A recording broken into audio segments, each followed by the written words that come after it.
La mélisse est une plante médicinale utilisée pour ses propriétés relaxantes, antispasmodiques et antivirales. Pour une tisane, vous pouvez utiliser 20 à 50 grammes de feuilles pour 1 litre d'eau. Laissez infuser 10 minutes.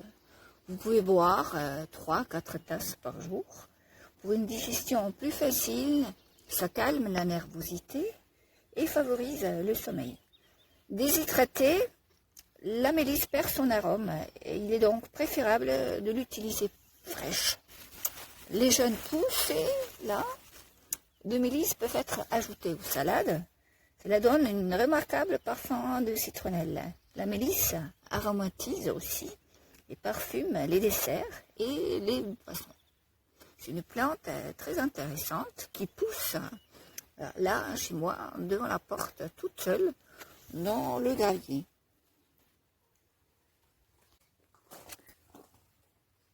Le thym est généralement utilisé en cuisine pour aromatiser nos plats, mais il est aussi très excellent contre la toux ou comme un stimulant digestif.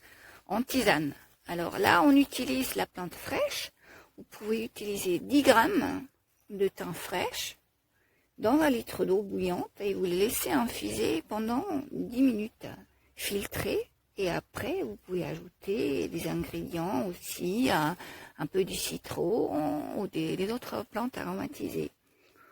Pour une tisane avec la plante sèche, vous utilisez à peu près 8 cuillères à café pour 1 litre d'eau.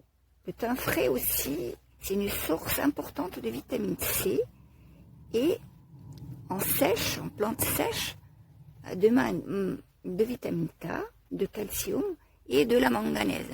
Alors, ne ratez pas cette occasion d'utiliser le thym plus souvent dans votre cuisine, dans votre quotidien. Voilà, je vais continuer mon tour. Et je tombe sur une plante que vous connaissez, je suis sûre, c'est le pissenlit. Là, déjà en fleurissant.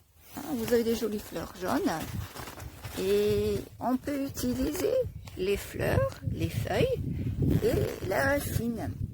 Alors, quand les feuilles sont tout jeunes, on les utilise en salade. Voilà, vous voyez ici. Mais on peut aussi les blanchir comme l'épinard. Avec les feuilles ou la racine, vous pouvez même faire une infusion. C'est une plante qui est très très riche en fer, en vitamine B1 et B6 et aussi vitamine C. Et c'est très très bien pour le système nerveux, pour la fatigue et aussi pour l'absorption du fer, comme je vous ai dit. Et voilà, la tisane, facile à faire et ça c'est très très bien pour ajouter dans vos salades. Bon appétit!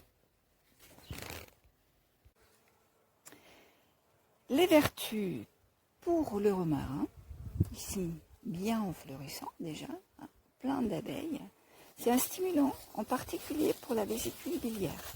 C'est diurétique, expectorant, anti-inflammatoire, spasmolytique, Le romarin apaise les spasmes d'origine digestive. C'est un antioxydant et c'est connu pour protéger les cellules du foie contre les toxines ou les agressions médicamenteuses grâce aux plusieurs substances actives telles que les flavonoïdes et les essences camphre, cignole, verbenone, pinène. Voilà, vous voyez ici, c'est une super plante. Vous pouvez faire une infusion, c'est sûr, 10 minutes. Pendant 10 minutes, 1 à 2 grammes de romarin séché dans 150 ml d'eau bouillante et vous pouvez boire 2 à 3 tasses par jour. C'est un stimulant qui convient parfaitement aux affections respiratoires, aux fièvres et aux troubles utérins, faisant partie des meilleures plantes pour le foie et la vésicule biliaire. Comme j'ai déjà dit, il possède des qualités antiseptiques qui en font un bon agent pour nettoyer la peau et les sons sensibles ou agir directement sur les plaies infectées. Il peut aussi être utilisé pour son pouvoir antitussif. Alors vous voyez, interne et externe. Vous pouvez faire aussi des lavages de la peau. Vous faites une décoction à la base de 50 grammes de romarin dans 1 litre d'eau pendant 10 minutes. Et là, vous avez quelque chose un peu plus forte pour une utilisation d'externe. Et voilà, maintenant, vous voyez la pâquerette. Comme le nom l'indique, la pâquerette est une fleur printanière puisque sa floraison se produit aux alentours de Pâques. Voilà, week-end prochaine, on a la Pâques et cette jolie fleur est plein de calcium.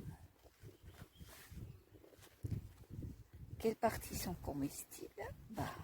La fleur, les pompons de fleurs, les boutons et aussi en petite quantité les feuilles. Crues ou cuites, elles peuvent accompagner les fleurs dans des salades, des purées ou des potages. Les racines, elles étaient autrefois aussi consommées. Aujourd'hui, c'est plutôt rare. Et les fleurs, on utilise, comme j'ai dit, dans les salades parce que ça fait une jolie image. Mais aussi, c'est très bon. Et on peut les ajouter au gelé et pour réaliser les vins. En phytothérapie, la pâquerette est souvent utilisée pour lutter contre l'hypertension et l'artériosclérose, en utilisant les fleurs et les feuilles.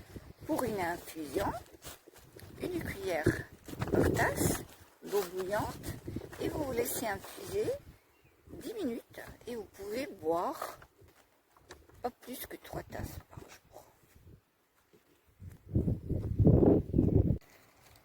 Et voilà ici l'ortie. On la connaît parce que ça pique et on pense c'est une mauvaise herbe. Mais non, l'ortie est la plante la plus riche en protéines et aussi très riche en vitamine C et des vitamines du groupe B. La B2, la B5 et B9. Aussi, il ne faut pas oublier, riche en zinc, en fer, silice, magnésium, calcium, potassium et manganèse. Et il faut savoir que on capte que le fer dans le corps avec la vitamine C. Alors, si vous êtes en anémie, l'ortie, c'est la plante à en utiliser. L'ortie aussi a un effet marqué sur le système digestif et apporte une assistance dans le cas de perte d'endurance ou de poids. Ouh, et ça souffle. On a du vin d'automne aujourd'hui. Une autre grande application traditionnelle de l'ortie est la protection pulmonaire, où elle concourt à traiter la bronchite, l'asthme bronchique ou l'allergique et le rhume de foin. En usage externe, on utilise la lotion d'ortie pour les soins du cuir chevelu et dans le traitement de l'acné, où elle fait des merveilles grâce à l'effet anti-inflammatoire du zinc ou encore le bain de bouche et les gargarismes en cas d'infection buccale et des aphtes. Moi personnellement, j'utilise cette plante, j'utilise que la partie ici, les premières jeunes feuilles, pour mes salades en soupe ou j'utilise en légumes comme l'épinard. Et bien sûr aussi en tisane. Pour éviter que ça pique, parce que ça c'est la peur, alors déjà je les ramasse avec les gants. Et après, je roule, j'écrase les feuilles avec un rouleau à pâtissier pour éviter que les poils sont toujours en action. Et ça écrase les poils. Et après, je peux les toucher sans danger et utiliser dans mes plats. Voilà, normalement ici derrière ma maison, j'ai plein de pousses de la menthe et malheureusement la tondeuse a un peu tout coupé. Il me reste quand même une petite plante, vous le voyez ici.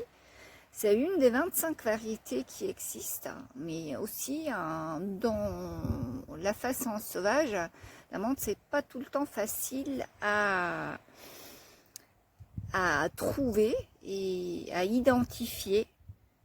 La menthe verte séchée est une source de fer et aussi elle est très riche en vitamine K.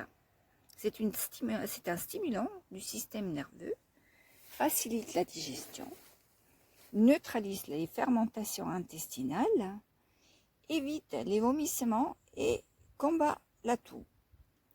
Ajoutez quelques feuilles dans l'eau de cuisson vapeur et vous pouvez parfumer délicatement vos légumes et poissons.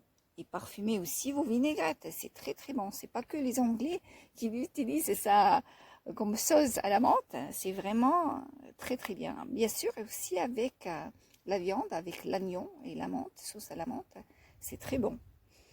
Et vous pouvez les mettre aussi, voilà, comme j'ai dit, dans la vinaigrette, ciselée et avec du citron. Et bien sûr, on utilise aussi le fameux thé à la menthe. Ça, c'est quelque chose de très délicieux. Et moi, j'utilise souvent aussi une seule feuille. Ça remplace ici, voilà, est-ce qu'on voit là? On le voit, c'est pas si facile. Ça remplace le chewing-gum. Alors, faut les bien laver, ça c'est sûr. Mais après, c'est très rafraîchissante. Et on peut, quand vous êtes sur une promenade et vous avez la bouche un peu sèche, vous sucez un petit peu sur cette feuille et c'est très rafraîchissante. Et voilà, ça c'était quelques plantes qui poussent ici autour de ma maison, dans les pots, dans la terre, plutôt sauvage, mauvaise herbe, pas compliqué à trouver et j'espère ça vous plaît, ça vous fait envie de faire une recherche vous-même, de faire des découvertes et de cuisiner avec. Bon appétit encore une fois.